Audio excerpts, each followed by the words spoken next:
Samantala, nakatakda ng ilipat ang mga informal settler mula sa danger zones ng Baseco Compound sa Maynila patungo sa mas ligtas na lugar.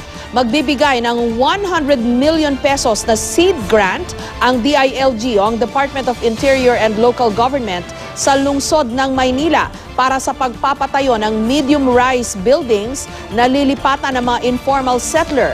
Pinangunahan ni DILG Secretary Mar Rojas at Manila Mayor Joseph Erap Estrada ang paglagda sa Memorandum of Agreement para rito. Sa talumpati ni Mayor Erap, pinasalamatan niya at pinuri si Rojas, pero nilinaw niyang hindi niya ikinakampanya ang kalihim. Nagsilbi si Rojas bilang Secretary of Trade and Industry noong Pangulo pa si Estrada.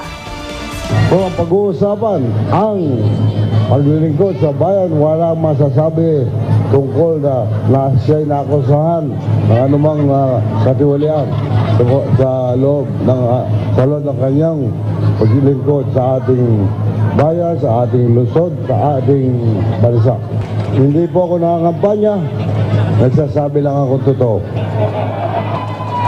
Baka magalit yung kapartido ko. Na talaga namang si Pangulong Erap, binigyan niya ng lakas, binigyan niya ng respect yung ating pagsusulong nitong call center industry nung kapanahunan ni Pangulong Erap.